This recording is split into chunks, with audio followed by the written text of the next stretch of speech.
Yeah. Cool. It's forgetting, so I'm gonna do this right here. All right, everybody, we're gonna get started. It's October 11th. It's 4 o'clock, depending on where you are in the world. Once again, my name is Gabe Hall-Rodrigues. We are here in Seattle, Washington for the 4th monthly online meetup, and our guest today is Murl Allen Sanders. If I get too distracted, sometimes I want to be like, "This is Murl Haggard." Different Murls. So I'm gonna give Murl a quick introduction, then we're gonna get started. I will just give a quick disclaimer because I'm doing this interview live here with Murl. I don't have the capability to manage the chat. So if you have questions, I have my phone with me and I can read them from there. And you can send them to gabehallrod@gmail.com, GABEHALLROD@gmail.com, and I will I'll catch them over here and then I'll ask them to Murl and hopefully he can answer them for you. I know somebody already did ask a question about your Fields of Gold recording, so hopefully they send that to me. Here we go. Murl Allen Sanders is a musician, composer, teacher, and recording artist who is active in the Seattle area music scene and across the United States, Canada, England, Brazil, and Japan. Murl has worked with such diverse artists as Chuck Berry, Etta James, Il Divo, Glenn Yarborough, the Seattle Symphony, Accordion virtuosi Frank Morocco, Chico Chagas, Stas Van Gleski, Alex Meixner, Gary Blair, Corey Pesaturo, Leroy Bell, Peter Dutchin, Alarm Will Sound, Seattle Modern Orchestra, Cascade Symphony, Everett Philharmonic, the Orchestra Seattle / Seattle Chamber Singers, the Von Trapp Children, Theodore Bickel, Leslie Gore, Barbara Lamb, Susan Pascal, Warren Rand, Pearl Django, Michael Tomlinson, and Kelly Harland, among many others. If there's more than that, man, that's a lot. That's a lot, Murl. I love it. Murl teaches piano and accordion privately and is also adjunct faculty at Cornish College of the Arts and Shoreline Community College in Seattle. He's received 2 grants from the Seattle Mayor's Office of Arts and Cultural Affairs to compose She Blows Hot and Cold for Chorus and Symphony Orchestra, which premiered May 2nd, 2010, and the grant to compose his Accordion Concerto No. 2, which premiered in 2007 with Orchestra Seattle / Seattle Chamber Singers. His Accordion Concerto No. 1, a commission from Orchestra Seattle / Seattle Chamber Singers, premiered in 2003. Murl received a 2010 and 2009 ASCAP Plus Award for his concert compositions for the American Society of Composers, Authors, and Publishers. Recent appearances include the Seattle Symphony, Music Beyond Borders, International Festival da Sanfona, Juazeiro, Brazil, Accordionists and Teachers Guild Festival in Rio with Chico Chagas, the Earshot Jazz Festival here in Seattle, the Bellevue Jazz Festival, the Milwaukee Accordion Club, Leroy Bell, Alarm Will Sound, Seattle Modern Orchestra, Northwest Film Forum, Chicago Accordion Club, Leavenworth International Accordion Festival, the Texas International Accordion Conventions. Needless to say, Murl is an active guy and a fantastic musician, composer, arranger, and thanks so much for being here, Murl. Oh, thank you for having me, Gabe. It's really a pleasure. I'm so glad you asked me to do this. Yeah. Well, we got plenty of stuff to talk about. I have some great notes here. This is super exciting to be able to do this in person. That's why the theme was the accordion live and in person today for today's meeting. And I'd like you to just, if you wouldn't mind, just starting off with the tune. But before you do, I'm going to mute somebody on that because I think I'm hearing some more audio. All right. I might do this periodically if people don't already have themselves muted.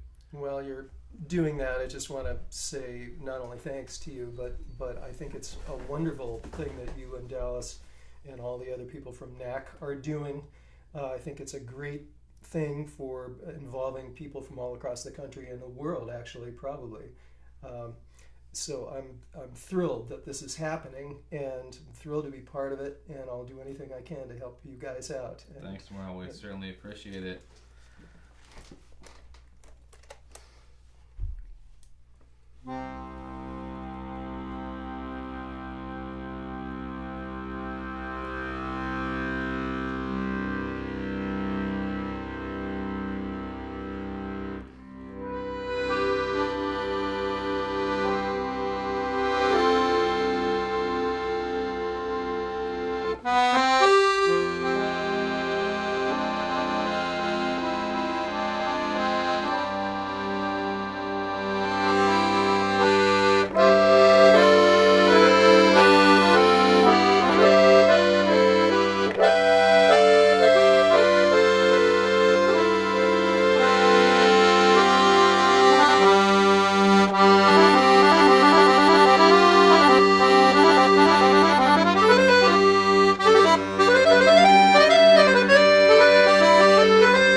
Yeah.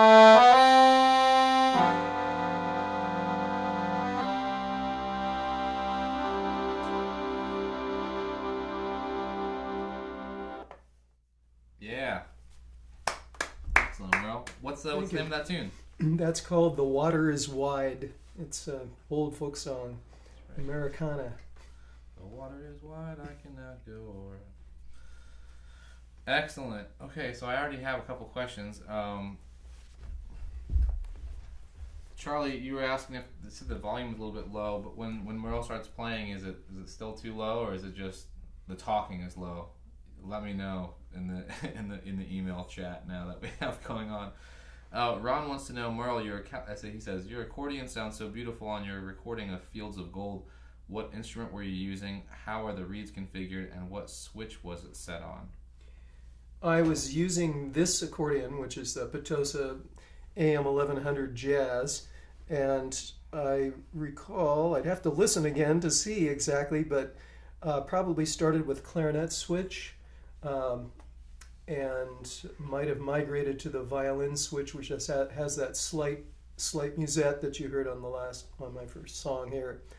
The configuration is 2 middle reeds and 2 low reeds on this accordion, so I have a bunch of different combinations, and one of the low reeds is in the chamber and one is out. Classic double bassoon jazz setup. Yeah. Like the was it Excelsior that made like the first Art Van Dam model? Was that what they were called? Well, I don't know actually. Okay. So remember that was his thing, you know. Plenty of stuff to talk about. You know, we already had an awesome chat and hang as we were trying to set everything up today. But I do want to know a little about, like, you know, your history in terms of, like, earlier history. I've known about you, Murl, for, I mean, really since I started playing. You know, my teacher, being from this area, was always like fond of your music and your arranging and thought highly of you, so I know about you, and of course from the Petosa videos and all kinds of other stuff. Where are you from originally? born and raised in Seattle. Okay. And been here most of my life except for travel for music. And I spent about a year in Portland, Oregon. Just happened to be the year that Mount St. Helens blew up, and I was working at a hotel down there that had big picture windows that looked right out at Mount St. Helens, and when it was blowing up, we could see it. Wow. Yeah, it was pretty remarkable. That's something else, and you're like, are we safe here? Yeah. I think so. But being from Seattle is really where I got interested in the accordion, is through a children's television personality that you may have heard of, Stan Borison. Oh, okay. He had a show on every day after school, and my friends and I would literally run home after school to make sure we didn't miss it. It was a half-hour show. His shtick, he just passed away this year. I think I read about that. Yeah, a wonderful man, very funny guy, and he played the accordion on his show, and he offered accordion lessons, which is how this all came about. But his show was he would play some accordion, he'd sing some silly songs with a Norwegian or Swedish accent, and tell jokes, and he had some other characters on the show, and he, just by the fact that he was playing the accordion on television and had an accordion school at the time, just spawned probably many hundreds of accordion players here in the Seattle area. And that's where I got my start. I remember my first teacher's name was Leo Furman, and then I had another teacher by the name of Doug Middendorf. Doug and I have stayed in touch over the years, and he's the one who got me interested in jazz and played me my first Art Van Dam record. And so Stan was the owner of the school, or? I think he was the owner of the accordion school. There was plenty of competition at the time. There was another school called the Stancato School, and now I'm going to blank on the name of the other big accordion school here in Seattle, but there were at least 3 big accordion schools. Joe Spano. Oh, okay. Yeah. Yeah. I've wondering where I've heard his name, but I certainly have heard it.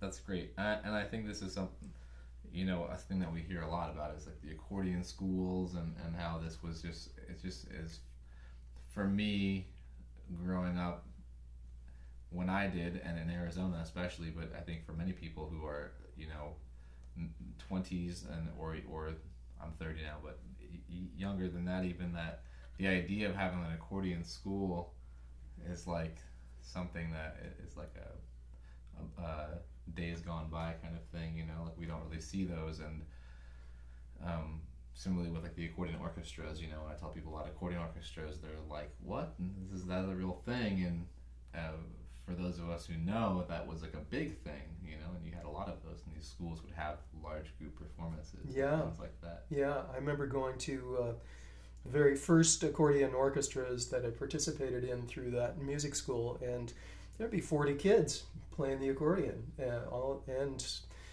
we were one of many bands that just in that school itself, and we'd go to these competitions where there'd be a dozen bands from all different parts of the state. It was pretty remarkable. It was like a golden era right at the tail end of the peak of accordion's popularity, I would say. We're talking about early 60s or late 50s, early 60s. Okay. Yeah, that's sort of the heyday, isn't it? Yeah. When the Beatles hit, that all changed.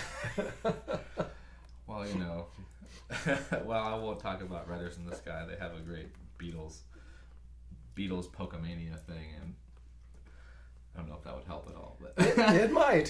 That would be fun. So, we talked about your teachers and kind of getting started. Did you go to, did you pursue music into college, or what was your... Yes, I was kind of on a music path early. My second accordion teacher was at a music school that was all instruments, and they put together bands, and they organized performances, and I had some of my first paying gigs when I was like 12 and 13 years old, going with a big band. I remember I was in a couple of different big bands that had, standard big band format, 5 trumpets, 4 trombones, 5 saxophone players, 2 accordions, bass, guitar, drums, piano, big bands, all kids, and we would go out to retirement homes, and so it's kind of come full circle now. I'm playing at retirement homes again, so. Hey, whatever, take the gig when you can get it. Yeah. What kind of parts were you playing on the accordion for those big bands? Or was it doubling of the saxophones, or? Actually, we were part of the rhythm section, so okay. I learned about chords pretty much on the job, and plus I had some very good teachers. Doug taught me about chords, and then probably my biggest, most influential teacher in that time period was my piano instructor, a man named John Whitwer, and he basically taught me about jazz and about jazz theory and improv, and turned me on to all the great piano players. Doug showed me all the great accordion players, Tommy Gumina, and just all those people, and Leon Sash. Leon Sash was one of my absolute favorites. Okay. But I remember we used to watch the Today Show, which was on then, even then in the dark ages. And Harry Belafonte came on one time, and his music director at the time was Savuka. Oh, whoa. And Harry let Savuka play a couple of solo numbers, and I couldn't believe it. My jaw just dropped, and from that moment on, I was just enthralled with Brazilian music, and just amazing. I'm going to be looking for that. I'll be looking for that. You think those are on YouTube? Good question. Yeah, that's right. I mean, everything kind of seems like it's getting on there. That's amazing.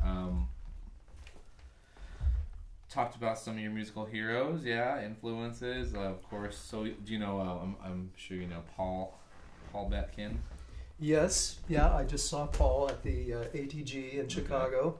Yeah, he's one of Leon's students. Actually, when I first got to the Arizona Accordion Club, met with Paul, and he had me over to his house, and he gave me a Leon Sash cassette tape. Wow. And I think a CD too that he had made me, and so very familiar with the guy. And certainly a great player and an interesting player too. A lot of interesting things that he does with and a button player too, you know.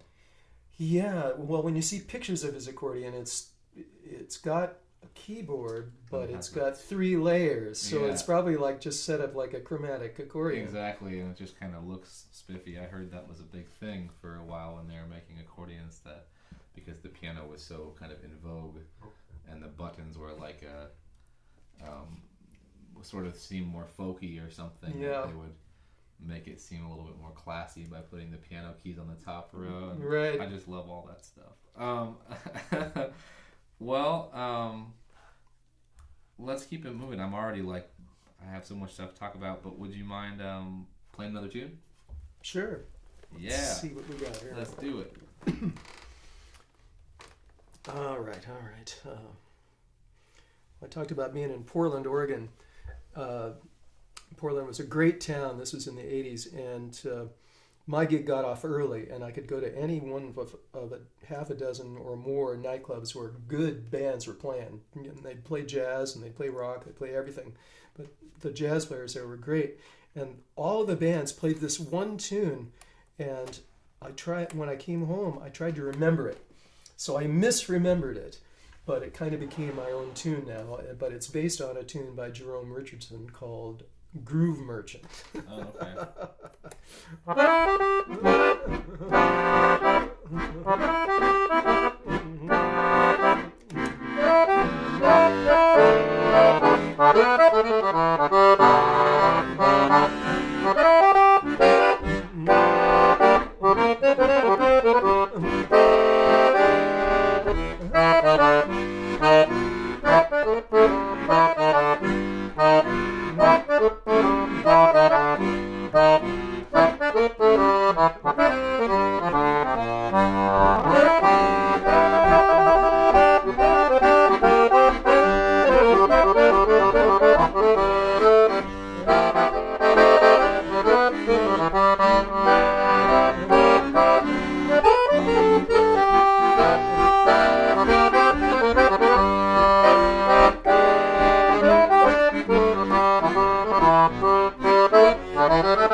Yeah, man, I love that. Thank you.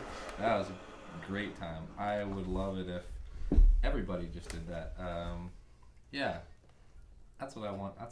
I want kids to do that. I want kids learning to do the accordion to be heading that direction. I'm working on it. I'm working on it with my students, you know. Dude, well, let's talk about that. You're teaching. How big? I think I need to mute somebody again. Hey, actually, Brian, I think that's you, buddy. Would you mind muting your audio? Someday. Okay. Let's talk about your students. How many you got? I mean, are you pretty full or? I have about 12 regulars. I teach only a couple of days a week, and that's 2 pretty full days. They don't all come all the time. Okay. But I would say I have about 8 who come absolutely every week. Okay. And that seems to be plenty. It used to be mostly piano students, but last year it was predominantly accordion students. This year it's about 50-50. Okay. So that's where we are. Tell you what, if I could, I'm in the same boat. I wish I had much more accordion students, but what can you do? Getting there. Yeah. Little by little. But it was quite a dramatic change the year that it became more accordions than piano. And the recital that year was a whole lot of fun because we had a little accordion band and just everything was a blast. That's excellent. Let's talk about, what do you... I'm curious about, like, methods, teaching materials, practice routines, just stuff that I think I mean, a lot of teachers are looking for this stuff, and a lot of students too. How do we, what are my materials? What am I looking for, and in terms of, materials, I think that there's certainly still like a lack of materials, to be like totally honest, You hit the nail on the head. That it's really our quest to find things that will engage kids in particular, because as good as the Palmer Hughes books were, 50 years ago, they don't translate well to the modern era. Although they do teach the basics pretty well. Sure. And there are a couple of other method books out there that still work, but I try to get them away from the Palmer Hughes as soon as possible. Sure. They're still applicable and still fine teaching tools for the basics. Right. But I find more and more these days I'm writing tunes for. Do you want to? I'm gonna mute. Them. Okay. Yep. I'll keep talking while you do that. Please. So I find tunes that I enjoy teaching and that I think the kids will enjoy. But I try to pay very close attention to what the individual students are wanting. Yeah. And some kids just can't handle reading, for example. And so, as I tell some parents, reading is overrated. That some kids are fine with it, others just can't manage it. And I have one student in particular has autism, but he's pretty remarkable musician, and he learns his stuff mostly by ear. Although he can read music, his musical memory is so good, and his ear is so good that it's much better for him to learn by ear. So we just basically, for him, we just find tunes. For other kids, I really do try to zone in on what they want. For example, I've got one girl who's she's going through the Star Wars book, because Star Wars is still very popular. So that's a good way to hook a lot of kids. And looking on YouTube, finding contemporary tunes that will sound good on accordion is something that I'm always in the market for. I'm still behind the times, but I count on my students to keep me current. Then the young gentleman I was just mentioning, he's working on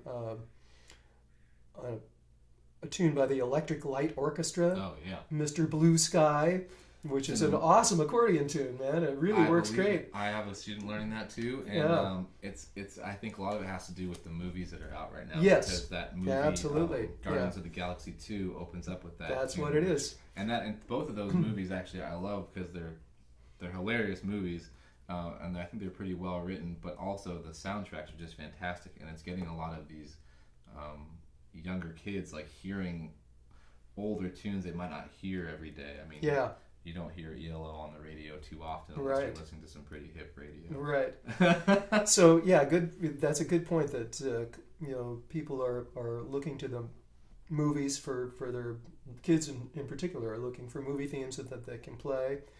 But contemporary tunes are hard to find. But surprisingly enough, some kids will go for anything that has a really good beat. And so I've been mining, classic rock tunes. One student has been working, he's got a great rendition of Love Potion No. 9, for example. Works great on the accordion. So always on the lookout for that. There's a lot of Beatles tunes that work really, really great on accordion. But I have found myself turning more and more to actually writing things out or writing arrangements of things specifically for the accordion, because even every time I go to a music store, I look at the accordion section, and some of the books and arrangements, they're either too difficult to read, or just in some way or another not clear, and kids for the most part, particularly kids under the age of 12, really need stuff to be pretty clear on the page, both on the page and musically Yeah, clear. absolutely. But they don't want to play corny rhythms. And a lot of the arrangements in those books have been dumbed down to where the rhythms are just gone, and the kids want to play the rhythms. And so I really work on getting them to play, syncopation. I think that's the big deal. Mm-hmm. And that's sorely lacking in the old Palmer Hughes, for example. Bass chord, yeah. Right, no syncopation. Right, and it's super important for this. I mean, the music, like talking about whether it's rock or if it's hybrid music or if it's jazz or Latin music, it's just there's so much more than just kind of the traditional boom chick. Yeah. But what I'm hearing a lot, and I think this is really important to say, like for the people watching, but also for the people who watch later on the YouTube videos, is that like everybody's looking for a book that does everything, or a book that takes you through all of the things, and like a one book. And I think that the things that I try to get across to to my students, but also people that I think are really great teachers, is that one size never fits all. Exactly. Right. And you really, to be the best teacher, you need to be as creative and active as your students are too. And a lot of times you have to be a step ahead of them if you're being especially good. Absolutely. Yeah. And that's funny you should say that, because I find myself practicing things that I give them because I want to make sure that I can demonstrate it just right for them and not making mistakes. I think this is the stuff that really gets young people their attention, and I find this with my piano students and with accordion students, is that with so many things nowadays that are like really custom fit to our individual needs, whether it's like your sneakers or the tunes on your phone, is that everybody has like their unique, they want to be unique. They don't want to be given the same tune that you gave to like 17 other kids. Yeah. They have interests, and the challenge is sometimes finding their interests, because a lot of kids can be a little bit breezy with like, I don't know what I like, but most kids do. Yeah. And when you find what they like and you really hone in on it and you do a good job of making it for them, I also think that a lot of kids that I've found, they appreciate the effort that you're taking to make something for them. Absolutely. It's really customized, and they take a little bit of ownership in that. Yes. This is my arrangement that my teacher made for me. I didn't buy this at the store. Yeah. And I think this is like one of the keys we're talking about. How do we get kids interested, not just in accordion lessons, but with music lessons in general, is we have to be proactive, good teachers, Yeah, I would absolutely agree that preparation is ultimate, and the more personal I can make it to them, I've even titled things, specifically for students. Mm-hmm. Yeah, Stas Vanglewski is really good at that too. Mm-hmm. A lot of his books are specifically targeted at or pieces of music are specifically written for specific people, specific students, and it just makes a world of difference to them. It ups the motivation level. They own it. It's great. That's what it's all about, I think. I want to ask you about some of your like current projects and some of your gigs and some of your travels and other things, but would you mind playing another tune? Okay. Let's do it. All right.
tell you what, an Thank accordion sounds fantastic, and it's funny because I'm on the opposite side of your right hand side, but that thing is like singing loud and clear. I mean, it's just we're in the same room, but it's a great box. And so this is the AM1100 Jazz. We talked about that. And you have also, I guess we should do a little gear talk. You know, everybody likes to talk about gear. You know, everybody and their thing. So you have the AM1100 Jazz. You have the AM1100 concert accordion, which is a great accordion with all the piccolo reed, and it's just a great sounding.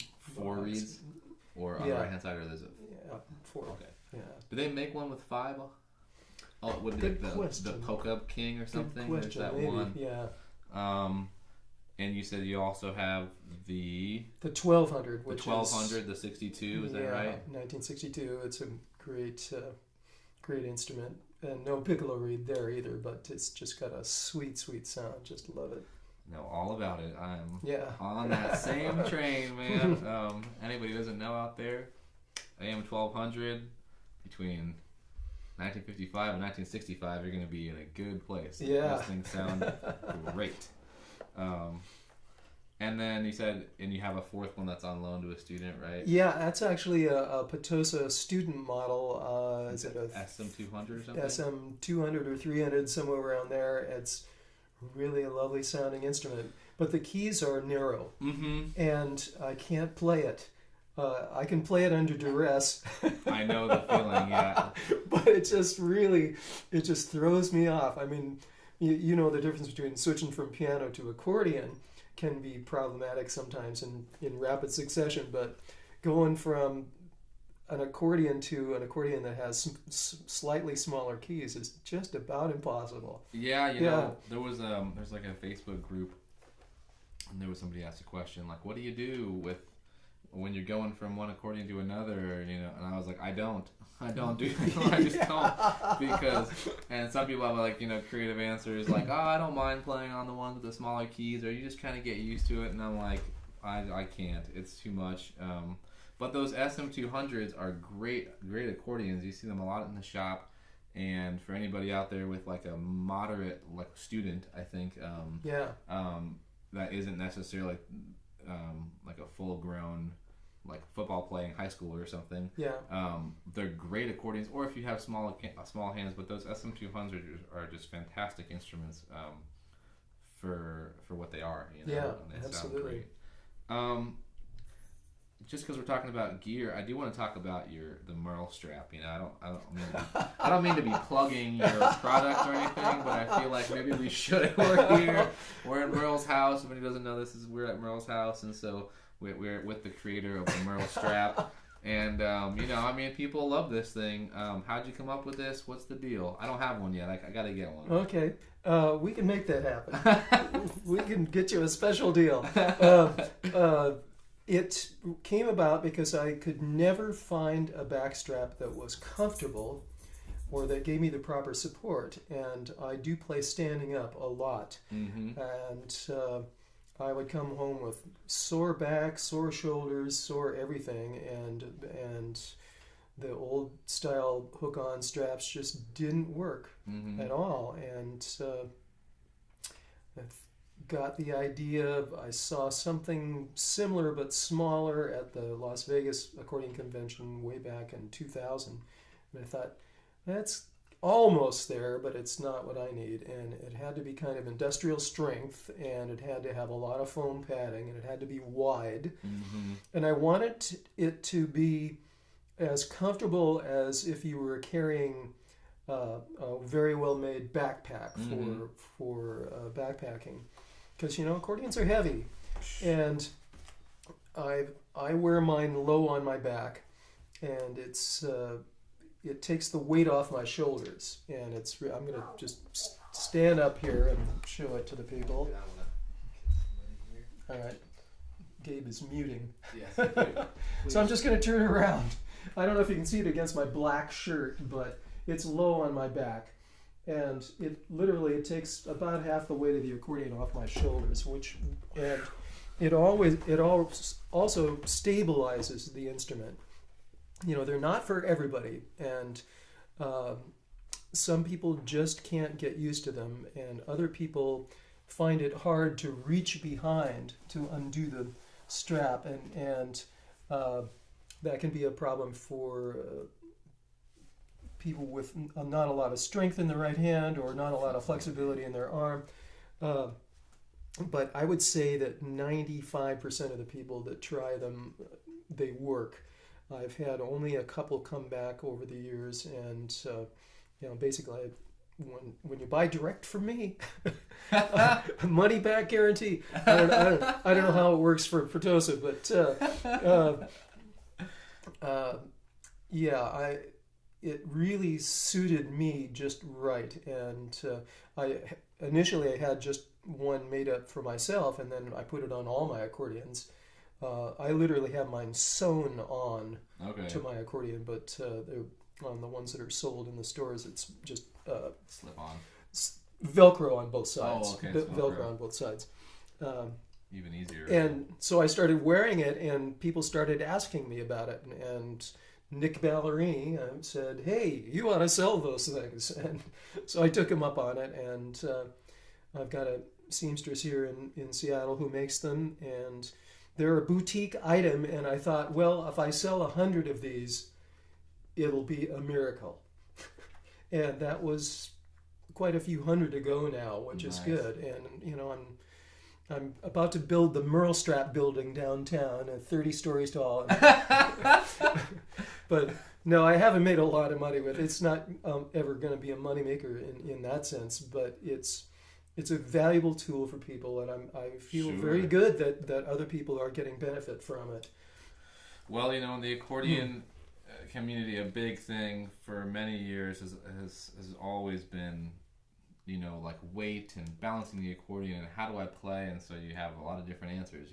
People are making lighter accordions, right, and slightly smaller accordions, and there's answers to that in every accordion company, every the Potosas and the Victorias and the Titanos, they all have their lightweight models, and I think that strap is just another option for people who are trying to stay comfortable and ultimately like healthy as you play, because I'm 30, but playing my 1100 for a couple of hours standing up, it wears me out big time, and I come home with the same thing, like, what am I doing here, and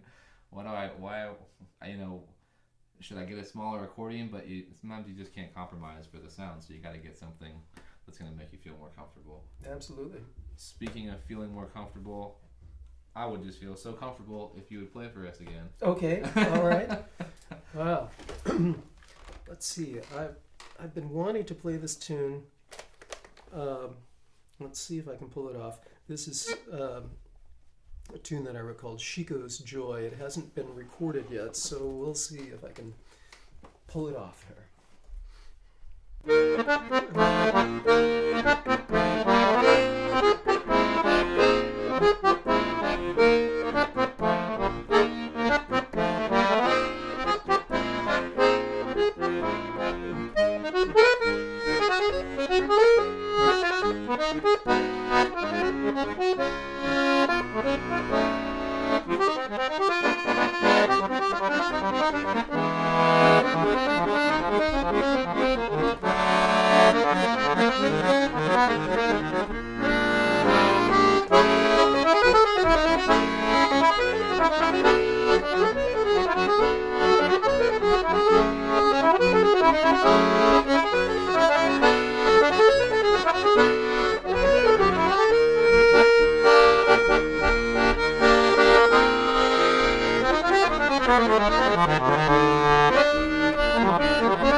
Chico's Joy's out by Chico Chaga? No, that's by me. Oh, okay. I Good. wrote it for Chico in honor of when I first met Chico, his wife was pregnant with their daughter, and Okay. so he was just so excited he could barely contain himself. And so when his daughter was born, it just suddenly that tune popped out. So And and Chico, he's from Acre, right? He's from like way in the interior, but he lives in Rio.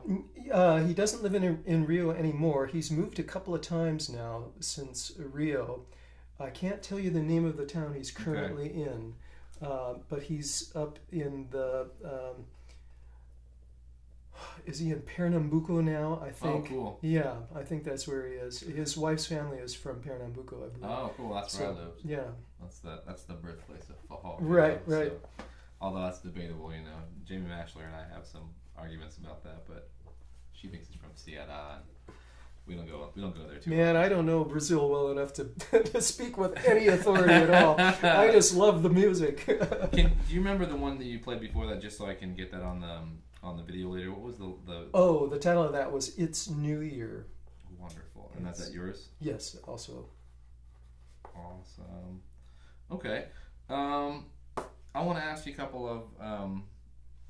We're getting closer to the end here, but we're probably going to go a little bit over just because everything is going so swimmingly. So, I want to ask you a couple of like particular questions regarding sort of the future of the accordion, and what do you? I guess I'll just go out and ask it. What is your picture of like the future of the accordion in North America look like? And you could maybe break that up into like United States, Canada, Mexico, or you could just kind of put them all together. What do you hope that, let's say, in the next, I don't know, 10 years, 20 years, like what would you like it to look like, you know? Well, I think it would be really great if the current resurgence of interest in the accordion continues, and we have YouTube to thank for that, and the internet. Mm-hmm. You know, kids are looking up online and they can hear the greatest accordion players in the world there, which is really a wonderful, wonderful thing. Because, as we were talking about before, accordion pretty much vanished from television and the radio, and that's a big impact. It's a big impact. Sure. Imagine if suddenly guitars disappeared from television. You know, I mean, it's that kind of thing. It has an enormous impact. Millions of people used to see Dick Contino on television. Millions of people saw Art Van Dam. Millions of people saw Lawrence Welk and Joanne Castle and Myron Floren, and all of those people were on television. And it influenced people. It influenced people's taste and what kind of music they wanted to hear. So my hope is that it will get back into more popular media. And that is going to be up to younger people continuing to take an interest in it, which is inevitable, really. I'm hopeful about it. It's inevitable because it's just too good a sound and too versatile an instrument to be left out in the mainstream for as long as it has been. It's now poking its head, it's rearing its head back into the mainstream. You know, if I can go, whoops, the jail has collapsed. We'll explain that later. The fact that I could turn on Saturday Night Live and see somebody standing next to Mick Jagger holding an accordion, you know, that's a big deal. You know, it's a big deal that if it's showing up on Saturday Night Live, that's a good step in the right direction. And it's not the first time, and it's not the only time that's happened. So it's coming back. I think so too. So many bands using the accordion in a variety of ways. Although I think that there's still a lot of room for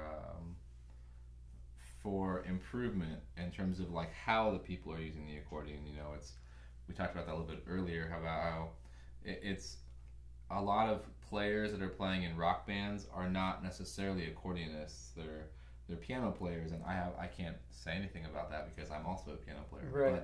But that they typically don't play the left hand, or if they do, it's very minimal. and they're mostly using it as like another pad instrument, as like a substitute for an organ or a synthesizer, and just looking to see a little bit more kind of funky stuff. And I'm wondering, like, where that's going to happen. But I think it's coming around the corner. I think it is, and basically, once younger people, I know I'm speaking about, once younger people know what the here she is. It's my dog, ladies and gentlemen. I don't know if they can quite see her. Oh, you can't not. see her, Yeah. but she's the one who made that noise earlier. Now she's wandering around. Once young people get the idea that it is extremely versatile, that it could be the lead instrument, it can be an accompaniment for vocals, it can be pads like synthesizers, it can be purely a rhythm instrument too. Purely, it adds a unique quality that no other instrument really provides. Sure. And as soon as people start to hear that, and I think exposure is the key, that we all have to do our best to play it in as many venues and circumstances as we can, and keep starting bands, keep making records, keep doing performances, keep telling people about it, keep it up. I mean, basically, that we are responsible for the resurgence. We bear a lot of responsibility for it, that we have to keep making good music on the accordion and get it heard whenever possible. Absolutely, and keeping being relative with your standards, but also I think for our students, for ourselves, like demanding more of yourself. Like getting, like you said, starting more bands, working on the things that you need to work on. I think not just getting exposure, but playing the accordion more and playing it well more. And all of us, like all of us on your musical journey, you know what that means to you. But I think that's really important, to be like continuing to strive for quality all the time, and not being satisfied with just the regular stuff that maybe you have been playing forever or have seen all the time. Do something weird and challenging, and like get out of your comfort zone, especially with the accordion, because it's so easy with the nature of the instrument to just kind of play the same, especially with the left hand. I think the left hand is a unique challenging thing. Oh yeah, it's the hard part. That's the hard part. And it's set up in a way that it's a hard thing, but it also has a lot of really unique things and tricks that you can do too. With being the same distance away all the time. You can make these shapes that are interchangeable from one key to another, and so there's a lot of like little tricky things. But once you kind of dive into it, man, it's just a crazy amount of amazing possibilities. Yeah, preaching to the choir. I'm constantly learning about it. Sure. Constantly, and I learn as much from my students as I do from hearing good players like you, and going around to accordion events and hearing great players. And students come up with amazing things sometimes, and particularly as regards to the bass, because I have a couple of students who just do things that I wouldn't have expected, and I think, how'd you do that? And then they say, oh, like this, it's easy. I just kind of figured it out. Yeah. This is what it's all about here. Yeah. I got one last question for you, but you kind of already answered it, and then we'll play a tune. Special surprise, everybody, because I'm here with Murl at his helm. I get to play with Murl. Before we do that, what do you love about the accordion that you wish people knew, that don't know? The feel of the vibration of the instrument on my body is just of paramount pleasure and enjoyment, and it just feels so good to play it. It's close to singing, because we have our bellows with our air, and we can sustain notes almost forever, and feeling the vibration of the instrument is just wonderful, and the combinations of sounds, the sound of that free reed, it's addictive, and we're all addicted. I mean, we love it, and it's, once other people hear it and hear it played in different ways, they begin to understand the possibilities of it too. We're fighting an uphill battle against such a the popularity of limited styles of music. I'm polka impaired, so which means I don't play a lot of polka, but I have, and I enjoy hearing good polka music, and I enjoy hearing it well played. But that's not the only thing that accordion does, and it is. It has become such a stigma, particularly in the United States, that people have to be, dragged into hearing something else from the accordion, and that's why it's so important for us to be playing. But yeah, the sound of it just thrills me. The different combinations of the reeds thrill me. The huge dynamic range of expressiveness, all the kinds of techniques that are possible. And it fits well. I haven't found an instrumental combination yet that doesn't work. I mean, you can play with pretty much any instrument and make it a good combination. Super versatile. Yeah. Name of the game, I think. Yeah. Is that it has a place almost everywhere, as long as you're being thoughtful. Yes. You know what I mean? Yeah. Being musical, serving the music, always, always, always. I had one question from Charlie. He wanted to know your opinion before we close up about piano accordion versus chromatic accordion. If I were a serious classical musician, which I'm not, I have not had any classical training on the accordion at all. On piano, yes.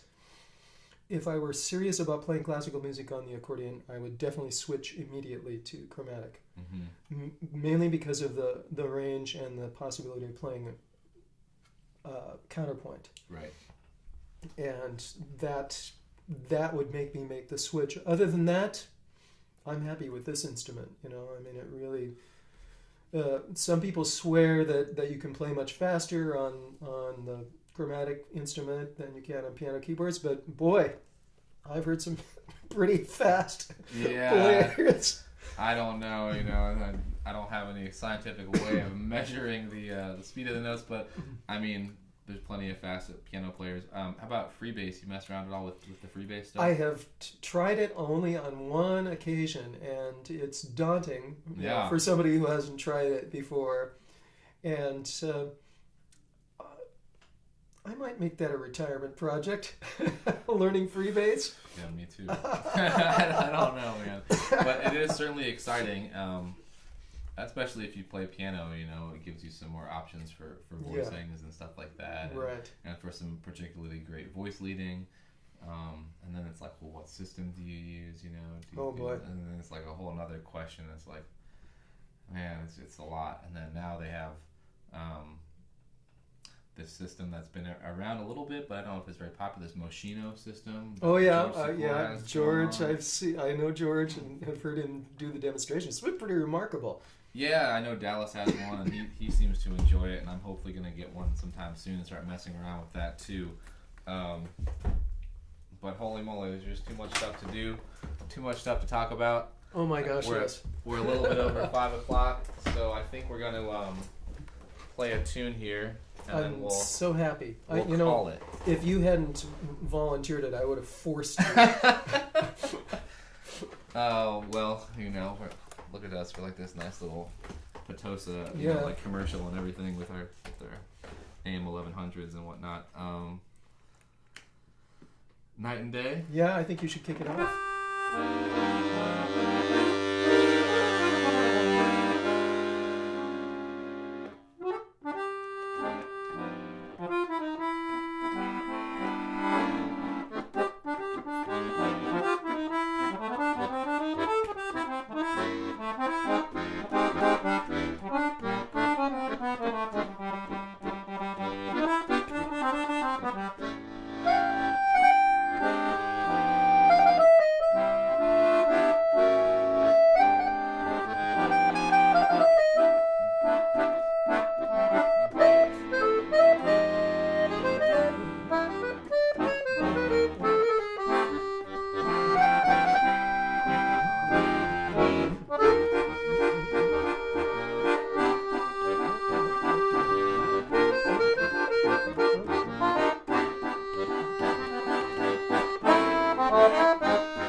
Murl Allen Sanders, everybody. Wow, what a treat. And, take that, all those button players, It's this guy, he's got all the speed in the world. There's no buttons necessary over here. Thanks so much again, Murl. Oh, Gabe, what a pleasure. Well, Man. it was so much fun. Thank you so much. Absolutely. Guys, just keep getting better and better, so make sure you tell everybody to come and hang out and do the online meetups. Thanks for listening, everybody. And I hope, and also, I know there's some issues with sound and stuff still, and I just want to thank everybody for kind of hanging in there and being understanding with figuring out technology. It's not my forte, but I hope that, we can just get these to better and better and have more people enjoy them. I will have this one up on YouTube as well, and we're recording this audio separately, so if you had any issues with hearing, whether it was the voice or the accordion or both or anything like that, those things will definitely get sorted out when I put the video with the separate audio that we're recording. So Similar to what we did with the Rachel Bell. I don't know if anybody's caught the Rachel Bell interview, but I hope the audio was markedly better than some previous. And let me know if you like the in-person format too. This is brand new. This is the first time I've had the pleasure of being here with somebody in person. The only way it can get any better is if all of you guys were in person too. Yay. And then we'd just have a party. Yeah. So thanks again, everybody. This is the end of our meeting. Hope to see you guys again soon. Take care. Bye.